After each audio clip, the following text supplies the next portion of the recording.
आप सभी कैसे हैं? मैं आशा करती हूँ कि आप सभी मस्त होंगे, अच्छे होंगे। और ये भी आशा मैं करती हूँ कि आप सभी बोर्ड की परीक्षा की तैयारी बहुत अच्छे से कर रहे होंगे।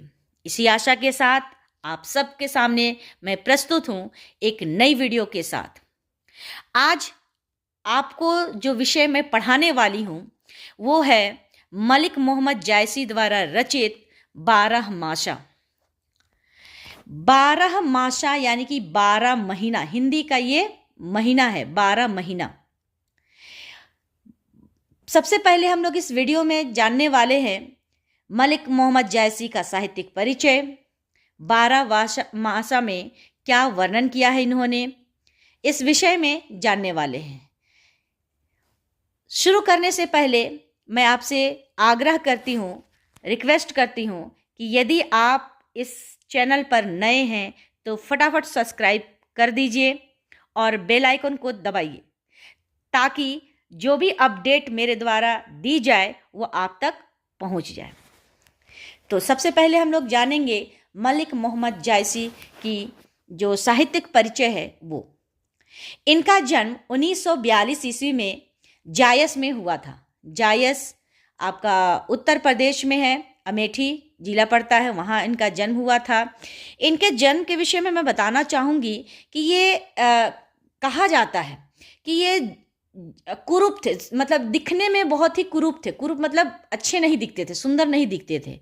सुंदर नहीं दिखने का कारण था कि ये काने भी थे और चेचक की वजह से पूरा चेहरा इसका जो है गड्ढा गड्ढा हो गया था। बड़ा सा चेचक निकलता है ना चेहरे पर, तो किस तरह से वो घाव हो जाता है और गड्ढा गड्ढा पूरे चेहरे में हो जाता है, उसी प्रकार से इनका चेहरा हो गया था। इनके पिता शेख ममरेज। काव्यगत विशेषताओं के विषय में अगर बात करें तो इनकी विशेषताएं, जो काव्यगत विशेषता है वो ये है कि ये भक्ति काल के प्रेम मार्गी शाखा के प्रवर्तक रहे हैं।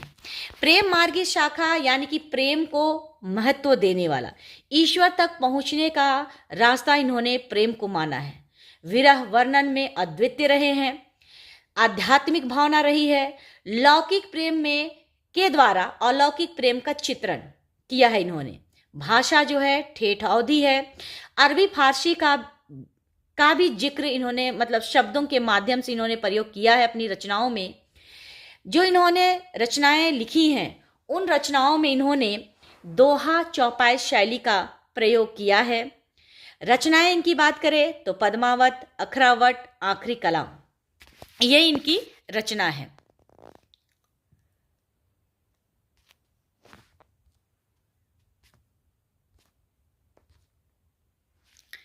अब हम लोग आते हैं 12 माशा।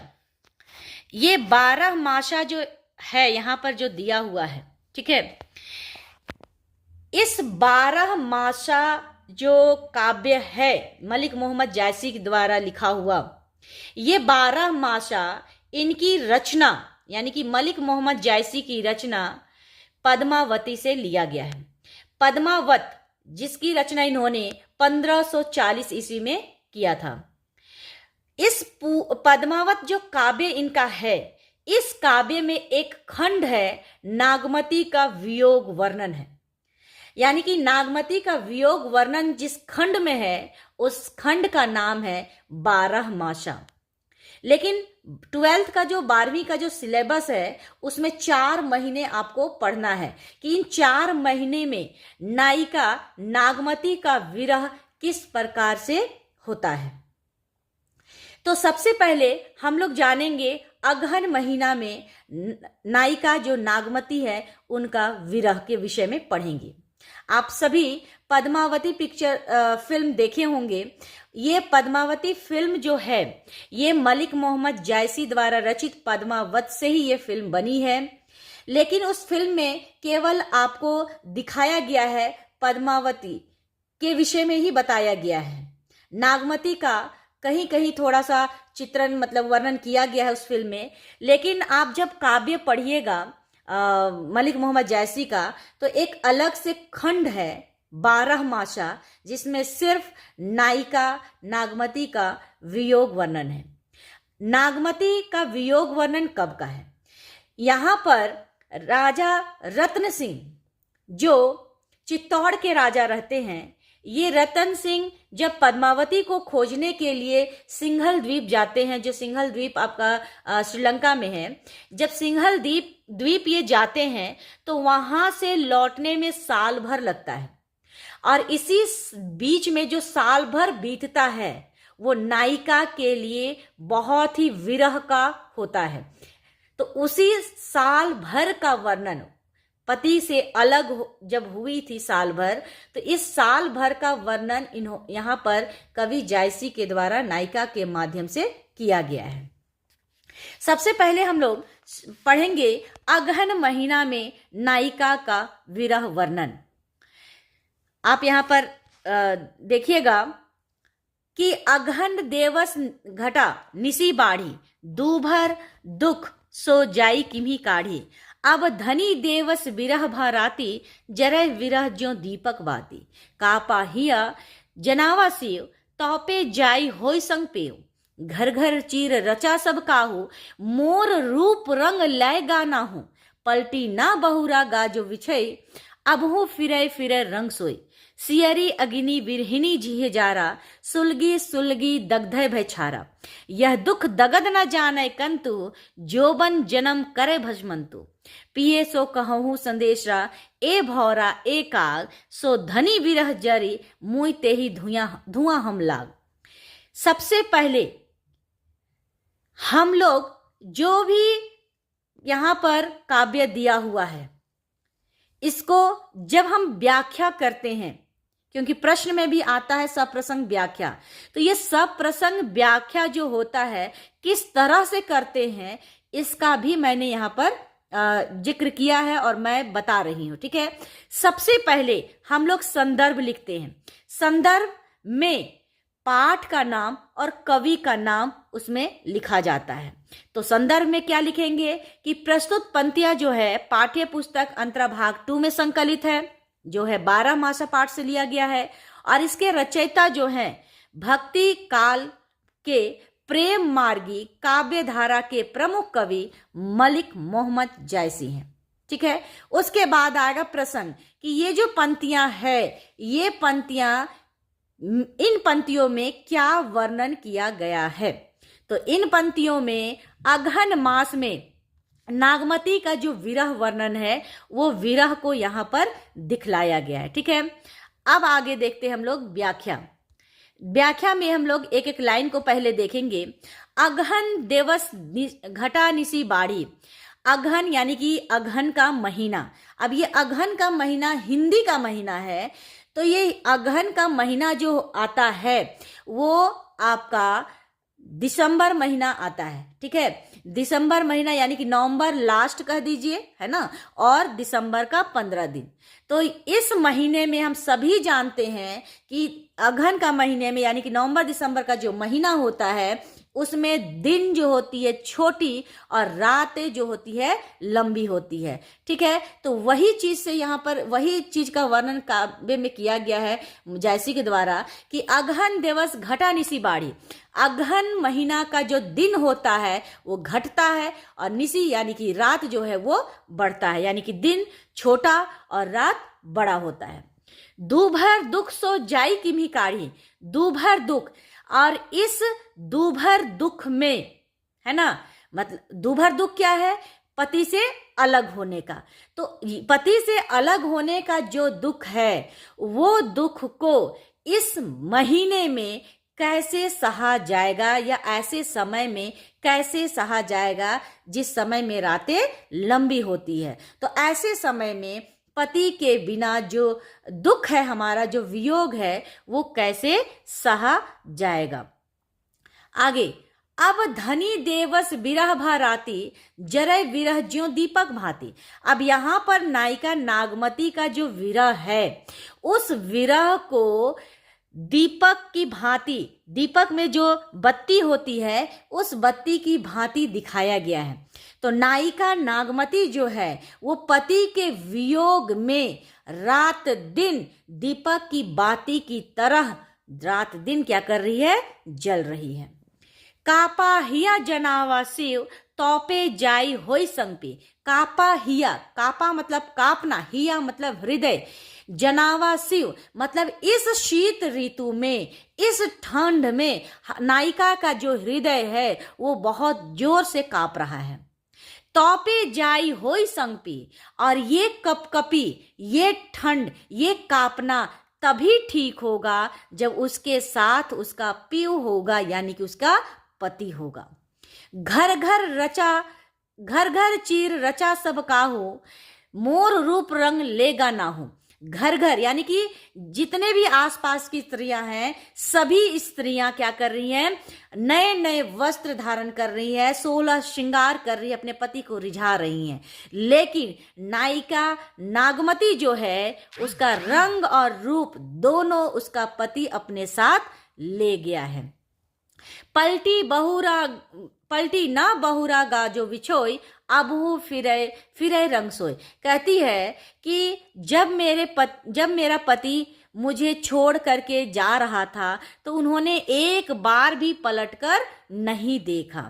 अबहू फिरे फिरे रंग सोई मतलब अब मेरा रंग रूप फिर से वापस आ सकता है, लेकिन कब आएगा, जब मेरा पति मेरे साथ होगा, यानी कि जब मेरा पति वापस लौट कर आ जाएगा तब मेरा रंग और रूप फिर से खिल जाएगा। सियरी अग्नि बिरहनी ही जारा, सुलगी सुलगी दग्धे बेचारा। अब यहाँ पर नायिका कहती हैं कि इस ठंड में विरह रूपी जो अग्नि है, ये विरह रूपी अग्नि हमारे हृदय को जला रहा है।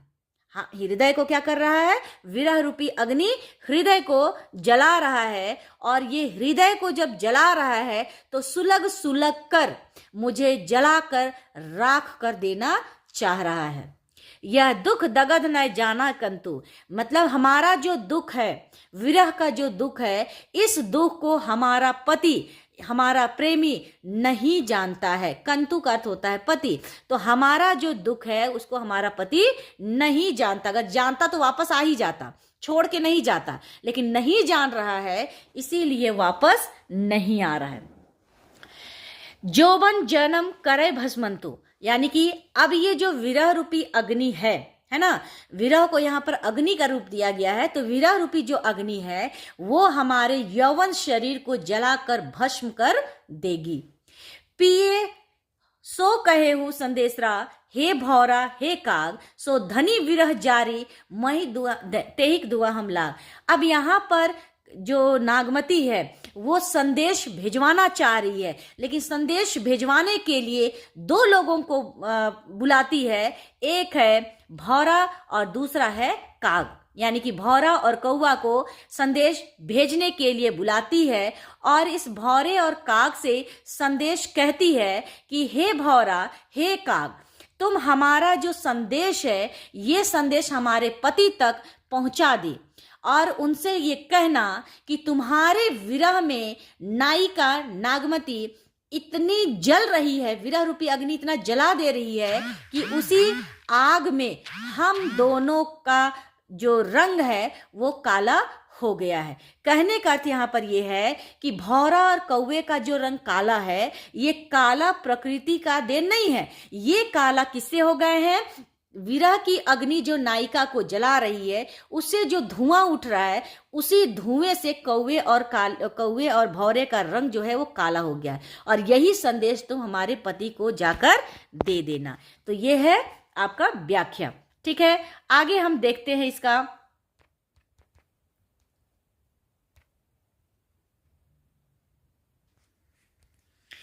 अब हम विशेष देखेंगे। चौथा जो प्रक्रिया है सप्रसंग व्याख्या करने का, विशेष यानी कि जो काव्य दिया हुआ है उस काव्य में क्या क्या विशेष है। तो सबसे पहले क्या देखेंगे कि यहाँ पर नागमती के विरह का वर्णन है। दूसरा, तद्भव शब्दावली युक्त अवधि भाषा है। तीसरा, दुभर दुख और किमी काढ़ी धनी देवस रूप रंग में अनुप्रास अलंकार है। घर घर फिरे फिरे सुलगी सुलगी में पुनरुक्ति प्रकाश अलंकार है। ज्यो दीपक बाती में उत्प्रेक्षा अलंकार है। वियोग श्रृंगार रस है। दोहा चौपाई शैली में लिखा गया है छंद, और सूफी काव्य की मसनवी शैली का प्रयोग किया गया है। अब हम लोग देखते हैं आगे। अब अगहन महीना के बाद जो महीना आता है वो है पूस महीना। अगहन महीना में हम लोगों ने देख लिया कि नायिका का विरह किस प्रकार से है। अब आगे आते हैं हम लोग पूस महीना। पूस जाड़ थर थर तर कापा, सूरज जड़ाई लंक दिसी तापा, विरह बाढ़ी भा दारुण शिव, कपी कपी मरो लही हरि जीव, कंत कहाँ हो लाग हियरे, पंत अपार सुज नहीं नियरे, सौर सुपति आवे जुड़ी, जानहु सेज हिवंचल बूढ़ी, चकई निसी बिछुरे दिन मिला, हो निसी बासर विरह कोकिला, रहनी अकेली साथ नहीं सखी, कैसे जियो बिछोही पंखी, विरह साचान भय दन चाड़ा, जियत खाई मही नहीं छाड़ा, रक्त ढरा मासू गरा, हाड़ भय सब संग, धनी सारस होई ररी मुई, आई समेट हूं पंख। अब यहां पर देखिए कवि जो है पूष महीना का वर्णन इन्होंने किया है। और इस पूष महीना में, क्योंकि इससे अगहन का महीना जब हम पढ़े उसमें क्या था कि नायिका का केवल हृदय कांपता था, लेकिन यहाँ पर पूष महीना में पूरा शरीर कांप रहा है। पूष जाड़ थर थर तन कांपा, यानी कि पूष के महीने में जो जाड़ लगती है, जो सर्दी लगती है, इस सर्दी में नायिका नागमती का जो शरीर है वो थर थर थर थर क्या हो रहा है, कांप रहा है। सूरज जड़ाई लंक दिसी तापा, इतनी ठंड है पूष महीने में कि सूरज जो तप्त आग का गोला है ये भी अपने आप को तपाने के लिए दक्षिण दिशा में चला गया है। ठीक है। बिरह बाढ़ी बा दारुण से, कपी कपी मरी लेहो हरि जी, बिरह भाड़ी बाड़ी बा दारुण सी, मतलब इस भयंकर ठंड में जो विरह है वो और अधिक बढ़ गई है ना। इस भयंकर ठंड में जो विरह है, पति से अलग होने का जो दुख है वो और बहुत अधिक क्या हो गई है, बढ़ गई है। कपी कपी मरी लेही हर जी, मतलब मैं इतना कांप रही है, नागमती का शरीर इतना कांप रहा है, इतना कांप रहा है कि इनको लगता है कि अब ईश्वर हमारा प्राण लेकर ही मानेगा, यानी कि कांप कांप कर ही मैं मरी जा रही हूं। कंत कहाँ हो लगो ही अरे, कंत मतलब पति, हे पति तुम कहाँ हो, मैं तुम्हारे हृदय से लगना चाहती हूँ। हो लागो हियर, हियरे मतलब हृदय। कंत कहाँ हो, हे पति हे स्वामी तुम कहाँ हो, लागो हियरे मैं तुम्हारे हृदय से लगना चाहती हूँ। पथ अपार सुझ नहीं नियरे, आप तक पहुंचने का रास्ता तो बहुत है, लेकिन किस रास्ते से होकर आप तक पहुंचूं ये मुझे सूझ ही नहीं रहा है। मेरी बुद्धि काम ही नहीं कर रही कि किस रास्ते से होकर मैं आप तक पहुंचूं। सौर सुपेती आवे जुड़ी, जानहू से जीवनचल बूढ़ी। सौर सुपेती का अर्थ है रजाई, है ना। सौर का अर्थ है रजाई, सुपेती मतलब हल्की होना। अब इतना विरह में इस ठंड में, इस पूष महीने के ठंड में, भयंकर ठंड में इतना विरह बढ़ गया है कि जो रजाई वो ढका रही है, अपने शरीर को ढक रही है, वो रजाई भी हल्की हो रही है। मतलब उस ठंड को भगाने, नागमती के ठंड को भगाने में वो रजाई भी सक्षम नहीं है, समर्थ नहीं है। कहने का अर्थ है कि रजाई जो मोटा मोटा होता है ना, वो रजाई भी क्या हो गई है, हल्की हो गई, हल्की लग रही है किसको, नागमती को। इसलिए वो रजाई नागमती के शरीर को नागमती के शरीर को ठंड से बचा नहीं पा रहा है। जानहो हे सेज हिवंचल बूढ़ी, जिस बेड पर वो सोई है, जिस बिस्तर पर वो सोई है, उनको ऐसा प्रतीत हो रहा है जैसे वो बर्फ का गोला में या बर्फ का बिस्तर हो, बर्फ में ढका हुआ वो बिस्तर हो जिसमें वो सोई है। चकई निसी विसूरे दिन मिला, हो निसी बासर विरह कोकिला। अब यहाँ पर चकवा चकवी पक्षी के विषय में कहा गया है। चकवा चकवी पक्षी का एक जोड़ा है।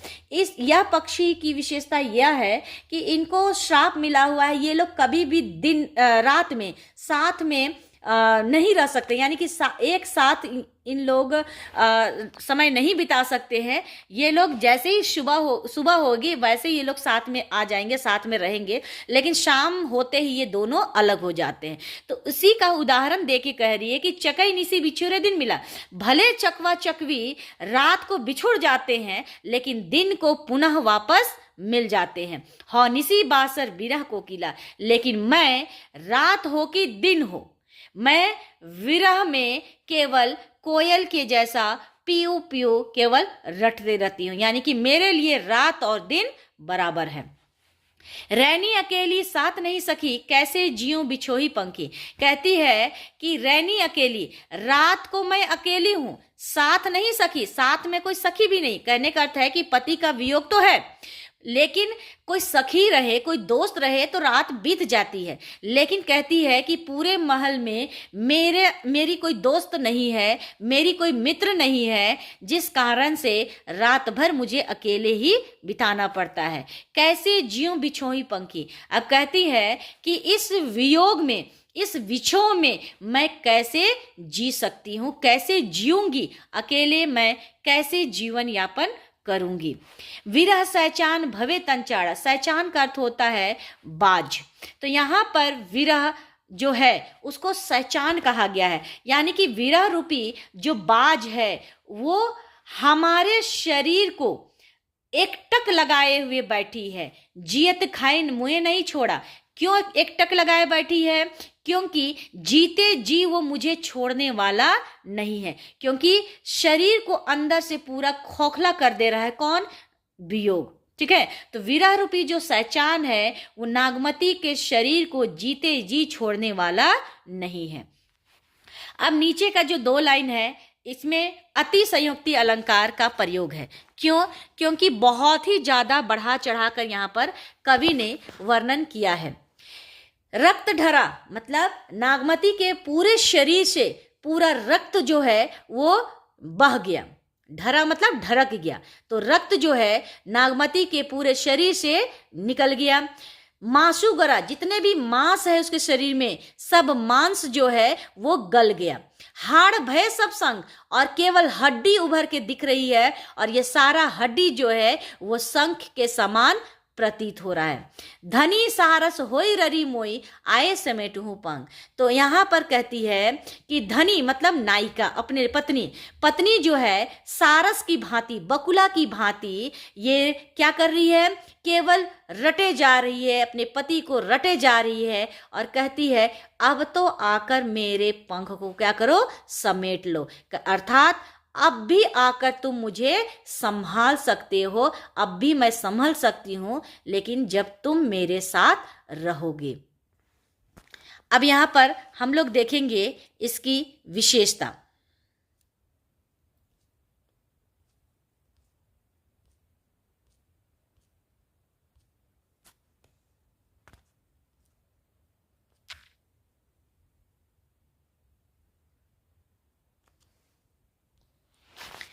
विशेष में क्या देखेंगे कि नागमती के विरह का वर्णन है, लेकिन किस महीने का? पूस महीने का।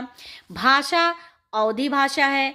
कपि कपि में पुनरुक्ति प्रकाश अलंकार है। विरह बाढ़ी कंत कहाँ, सौ सुपति बासर विरह में अनुप्रास अलंकार है। जानहु से झिवंचल बूढ़ी में उत्प्रेक्षा अलंकार है। विरह सायचान में रूपक अलंकार है। दोहा चौपाई युक्त कड़वक छंद पद्धति है, और मसनवी शैली का प्रयोग किया गया है। बच्चों, यदि आपको अलंकार में डाउट है या नहीं समझ में आता है तो आप हमसे कमेंट करके पूछ सकते हैं कि कौन सा अलंकार आपको समझ में नहीं आता है। अब आगे हम लोग पढ़ेंगे माघ महीना का, है ना। तो माघ महीना का तो प्रसंग में हम लिखेंगे कि यहाँ पर देखिए, संदर्भ में हम खाली इसलिए छोड़े हैं क्योंकि यहाँ पर एक ही होगा, पाठ का नाम, कवि का नाम एक ही होगा, ठीक है ना।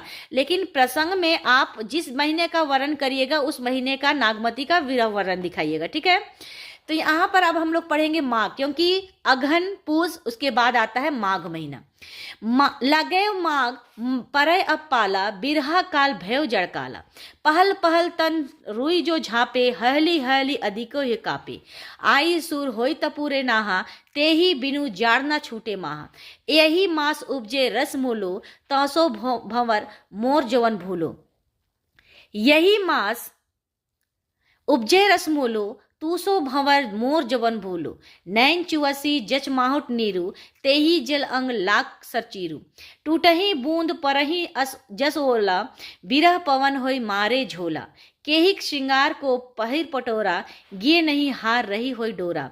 तुम बिनु कंता धनी हरोई, तन तनुवर भाडोल, तेही पर विरह जराय के, चाहे उड़ावा झोल। अब यहाँ पर हम देखेंगे कि माघ महीने में नागमती का विरह वर्णन किस प्रकार से किया गया है।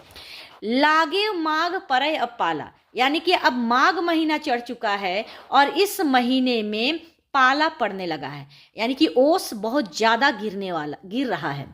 और ऐसे समय में बिरहा काल भयउ जड़काला, और ऐसे समय में, ऐसी ऋतु में या ऐसे भयंकर ठंड में विरहा जो है बहुत अधिक क्या हो गई है, बढ़ गई है।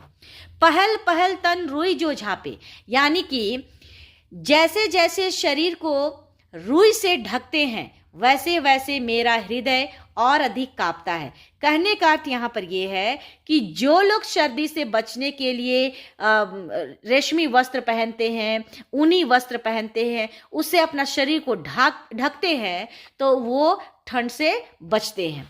हहली हहली अधिको ही कांपे, लेकिन यहाँ पर जो नागमती नायिका है उनका शरीर, उसका हृदय जो है बहुत अधिक हहली हहली मतलब बहुत अधिक हृदय जो है वो कांप रहा है।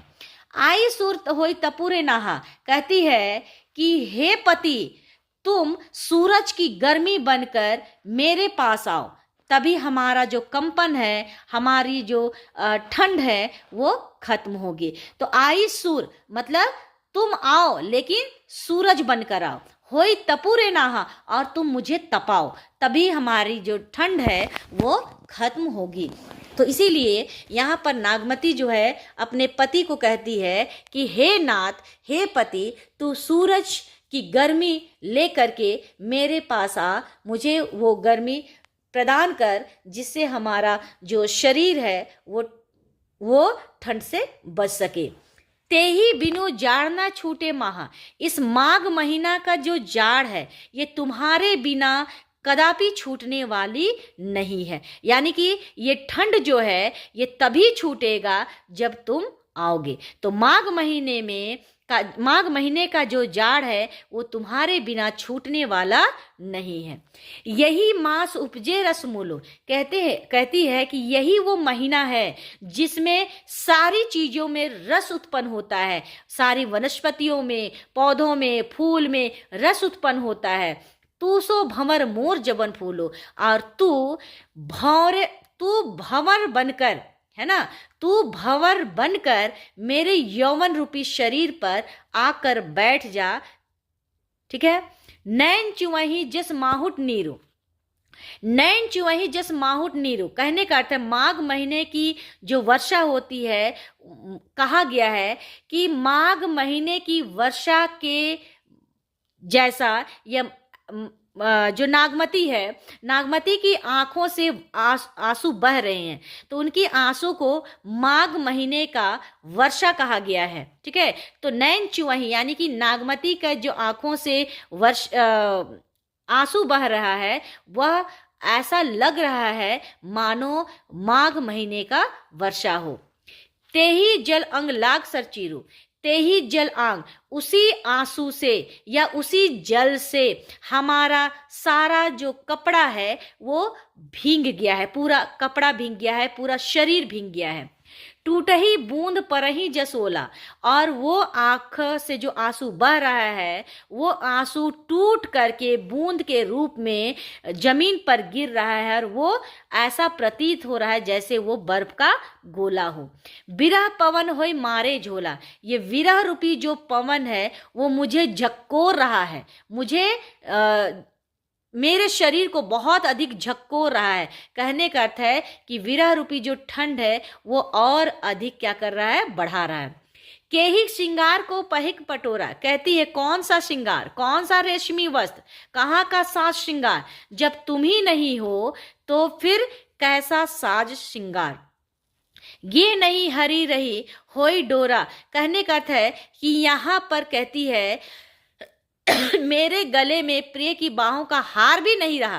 कहने का अर्थ है कि तुम्हारे विरह में तुम्हारे वियोग में हमारा जो हार है, गले का जो हार है, वो एकदम रस्सी के समान, डोरे के समान हो गया है, डोरों के जैसा छीन हो गया है। तुम बिनु कंता धनी हरो, यानी कि तुम, हे पति, तुम्हारे बिना जो नायिका है, ठीक है, तुम्हारे बिना तुम्हारी जो नायिका, तुम्हारी पत्नी जो है, यानी कि पति के बिना नागमती का शरीर जो है बहुत ही दुर्बल हो गया है, और तन तिनुवर भाडोल, और उनका शरीर जो है एक तिनके के समान डोल रहा है। तेही पर विरह जराय के चहे उड़ावा झोल। अब आगे कहती है कि मेरा हृदय बहुत कांप रहा है, मेरा जो शरीर तिनके के समान हो गया है, वह शरीर को विरह जो है वो विरह रूपी अग्नि जलाकर उड़ा देना, मतलब विरह रूपी जो पवन है ना, ये पवन जो है वो जो तिनके के समान उसका शरीर हो गया है, उसको भी क्या करना चाह रहा है, उड़ा देना चाह रहा है, चाहे उड़ावा झोल, और विरह रूपी अग्नि भी इसको जलाकर राख की भांति उड़ा देना चाह रहा है। ठीक है, अब हम लोग यहां पर देखेंगे विशेष।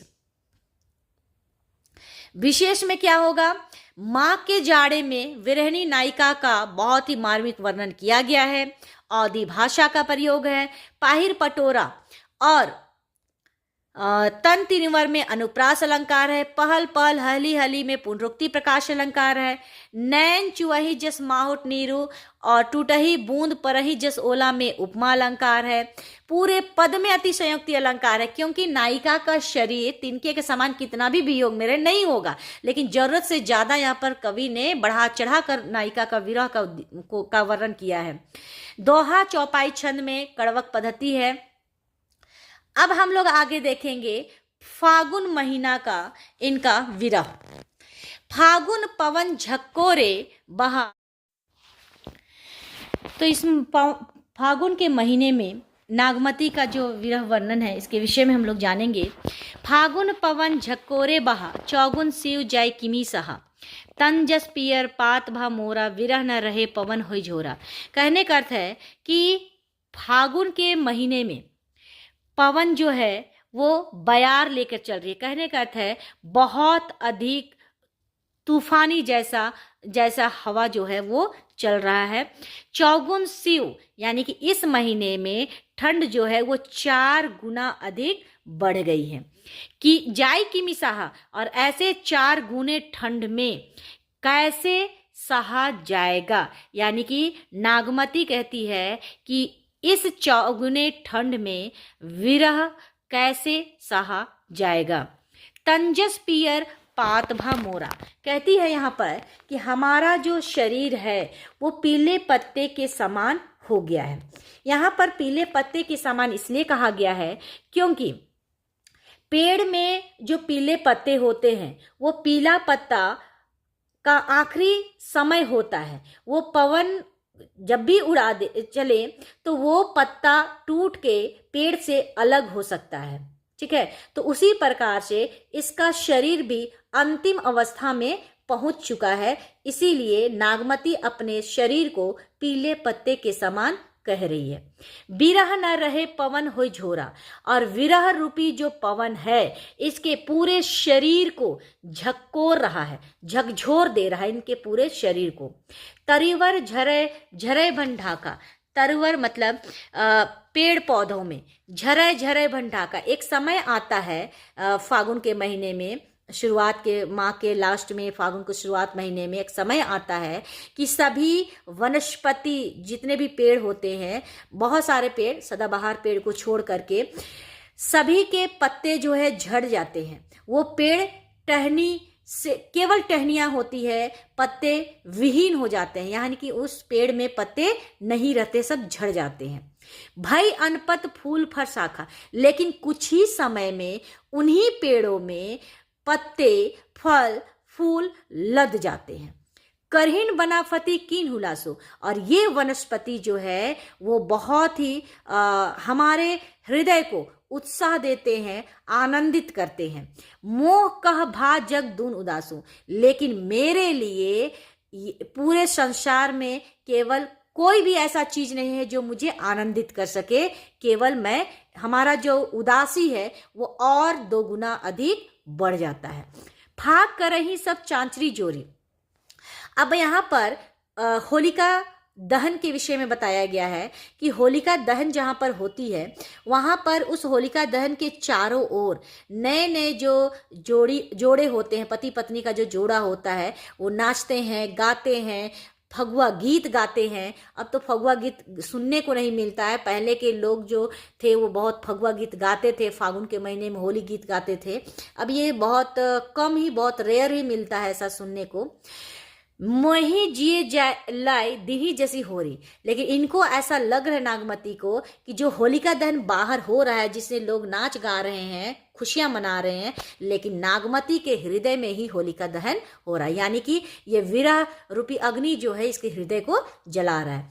जौपै पिए ही जरत असभावा, जौपै पिए ही, अगर मेरे पिया को, अगर मेरे पति को मेरा जलना अच्छा लगता है, अगर वो चाहते हैं कि हाँ नागमती जल के मर जाए, राख हो जाए, तो जरत मरत मोहि रोष ना आवा, तो मुझे जलते मरने में कोई क्रोध नहीं होगी। अगर मेरे पति को मेरा जलना मरना ही अच्छा लग रहा है तो मैं जलने मरने से भी पीछे नहीं हटूंगी। रातहु दिवस ये मन मोरे, रात दिन बस मेरे मन में यही सोच रहती है, लागो कंध छार जेव तोरे, मैं जलकर राख हो जाना चाहती हूँ और उस राख को अपने पति से लगाना चाहती हूँ। कहने का अर्थ है कि शरीर पति से जीते जी शरीर जो है वो पति के साथ स्पर्श ना कर पाए या पति को स्पर्श ना कर पाए, लेकिन मैं जल के जब राख बन जाऊंगी तो इस राख को भी मैं पति के शरीर से स्पर्श करना चाहती हूँ। यह तन जारो छार के, मैं अपने शरीर को जलाकर राख कर देना चाह रही हूँ। कहो कि पवन उड़ाए, और जब राख कर दूंगी तो मैं पवन से कहूंगी, हवा से कहूंगी कि मुझे तू उड़ाकर ले चल, उस मार्ग पर ले चल। मौकू ते ही मार्ग होई परो, मुझे उड़ाकर उस मार्ग पर ले चल। कंत धरो जहाँ पाँव, जहाँ हमारा पति जो है अपना पाँव रखे हैं, उसी पाँव पर हम राख को उड़ाकर, मेरे राख को उड़ाकर वहां पर रख दे। कहने का अर्थ यहाँ पर यह है कि जीते जी शरीर पति से नहीं मिल पाया, लेकिन मरने के बाद जो राख है वो राख भी पति को स्पर्श कर पाए तो हमें तृप्ति मिल जाएगी। इसीलिए वो राख से अपने पति का शरीर को स्पर्श कराना चाहती है। ठीक है, अब हम लोग देखेंगे इसकी व्याख्या, विशेष। फागुन मास में नायिका का विरह वर्णन है। फागुन में होने वाले चांचरिक गीत, फगुआ गीत, इसका वर्णन है। श्रृंगार रस के वियोग पक्ष का अतिशयोक्ति पूर्ण चित्रण है, यानी कि अतिशयोक्ति अलंकार का प्रयोग है पूरे कविता में। अवधि भाषा का प्रयोग है। पियरे पात फूल फर पै पिय में अनुप्रास अलंकार है। झरे झरे में पुनरुक्ति प्रकाश अलंकार है। तन जस पियरे पात मोर जौ पर पिय ही जरत आवा में उपमा अलंकार है। दोहा चौपाई युक्त शैली है। इसमें प्रकृति के परिवर्तन का भी वर्णन है ना, कि एक समय होता है कि वनस्पति से पत्ते झड़ जाते हैं, फिर फल फूल आ जाते हैं, तो प्रकृति में से होने वाले परिवर्तन का भी वर्णन इन्होंने किया है और होली का भी वर्णन किया है। अब आते हैं हम प्रश्न उत्तर पर। पहला प्रश्न, अघन मास की विशेषता बताते हुए विरहनी की व्यथा कथा का चित्रण अपने शब्दों में कीजिए। तो ये व्याख्या जो मैंने बताया है ना, व्याख्या जो मैंने बताया था कि व्याख्या जो मैंने बताया था अघन मास का, कि इस मास में दिन छोटी रात बड़ी होती है, तो उसी का पूरा व्याख्या का ही उत्तर यहाँ पर होगा। तो आप इसको लिख लीजिएगा कि अघन मास में विरहनी की क्या व्यथा थी, विरह की क्या व्यथा थी, वो मैंने बताया है, उसमें आप पढ़ लीजिएगा। दूसरा क्वेश्चन है, जियत खाई मई नाही छाड़ा, पंक्ति के संदर्भ में नायिका की विरह दशा का वर्णन कीजिए। जीते जी जो विरह रूपी बाज है मुझे छोड़ने वाला नहीं है, अर्थात विरह जो है नागमती के शरीर को पूरी तरह से जर्जर दुर्बल कर दे रहा है, जिस वजह से नागमती को लगता है कि अब मैं जीवित नहीं रह पाऊंगी। अगला प्रश्न, माघ महीने में बिरहनी को क्या अनुभूति होती है? तो माघ महीने का जो वर्णन है व्याख्या में, वही वर्णन यहाँ पर उत्तर के रूप में होगा। इसमें माघ महीने में पाला पड़ने लगा है, ठीक है। वीरा की घड़ी में समय यहाँ पर नागमती का जो शरीर है वो बहुत अधिक कांप रहा है और इसीलिए अपने पति से कहती है कि हे नाथ, तुम मेरे पास सूर्य की तरह गर्मी प्रदान करो, यानी कि सूर्य की गर्मी बनकर आओ। तुम्हारे मतलब कि माघ महीने में सभी चीज़ों में रस उत्पन्न होता है, तो यवन रूपी शरीर पर आकर बैठ जाए इस तरह से भौरे बनकर। तो इस तरह से जो भी वर्णन इन्होंने किया है माघ महीने में, वो पूरा का पूरा वर्णन यहाँ पर आपको लिखना होगा। अगला प्रश्न, वृक्षों से पत्तियां तथा वनों से ढाके किस माह में गिरते हैं, इससे बिरहनी का क्या संबंध है? ये फागुन महीने में गिरते हैं। पहला का किस माह में? फागुन के महीने में। और बिरहनी का क्या संबंध है? इससे बिरहनी का यही संबंध है, बताया गया है कवि के द्वारा, कि जिस तरह से वृक्षों से पत्तियां वनों से ढाके झड़ जाते हैं, है ना, गिर जाते हैं, तो कुछ समय के लिए वृक्ष में पत्तियां नहीं होती हैं, लेकिन कुछ समय के बाद उसमें फल फूल दोगुना उत्साह उमंग के साथ उसमें खिल जाते हैं और ये देखकर हम आनंदित होते हैं। लेकिन विरहनी के लिए क्या दिन, क्या रात, क्या माघ, क्या फागुन, क्या चैत, इस तरह से सभी महीने इनके लिए बराबर है। मतलब इसको आनंदित करने वाला कोई भी चीज यहाँ पर नहीं है। अगला प्रश्न, व्याख्या करना है, सिर्फ व्याख्या पूछा है यहाँ पर। तो व्याख्या में आप पहला क्वेश्चन दिया है, पिए से कहूँ संदेशरा ए भौरा एकाक सो धनी विरहे जरी मोहि तेहिक धुआं हमला। तो यहाँ पर अपने पति के पास संदेश भेजवाना चाहती है, लेकिन किससे? कोयल से, सॉरी भौरे से और कौवे से, और कहती है कि हे कौवा, हे का, तुम मेरे पति को ये संदेश दे देना कि तुम्हारे वियोग में तुम्हारी पत्नी जल कर राख हुए जा रही है, जिस धुएं से हम दोनों का रंग काला हो गया है। ठीक है। अगला प्रश्न, रक्त ढरा मासु गरा हाड़ भय सब संग धनी सारस होई ररी मोई आय समेटू पा। यानी कि नागमती इतनी विरह में दुखी है, इतना विरह रूपी अग्नि इसको जला रहा है कि विरह में इनका सारा शरीर का रक्त ढरक गया, यानी कि गिर गया, मांस गल गया और हाड़ जो है संग के समान हो गया, और रात दिन वो सारस की भांति, बकुले की भांति अपने पति को रटते रहती है और कहती है कि अब तो आकर तुम हमारे पंख को समेट लो। अर्थात अब जो मैं मरने की स्थिति में जा रही हूं, अभी भी तुम आकर अगर मुझे हृदय से लगा लोगे तो मैं बच जाऊंगी। अगला प्रश्न, तुम बिनु कंता धनी हरो तन तिनुवर भा डोल तेही पर विरह जराई की चाहे उड़ावा डोल। कहती है कि तुम्हारे बिना, हे पति, तुम्हारे बिना या तुम्हारे वियोग में मैं एक तिनके के समान हो गई हूं। यानी कि हमारा शरीर जो है तिनके के समान डोल रहा है और ये विरह रूपी अग्नि जो है वो मुझे जलाकर राख कर देना चाह रही है, और इस राख को भी मैं तुम्हारे ऊपर उड़ाना चाहती हूं। यह तन जारो छार के कहो कि पवन उड़ाए मकु ते ही मारग होई परो कन धरे पहलाओ। कहती है कि हमारा जो शरीर है, इस शरीर को मैं जलाकर राख कर देना चाहती हूँ, और जब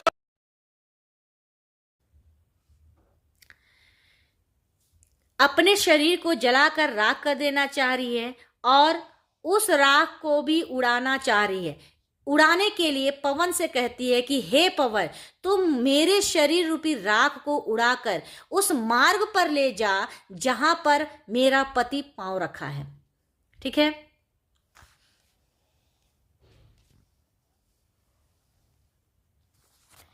तो इस तरह से हम लोगों ने सारा अभी जितना भी है,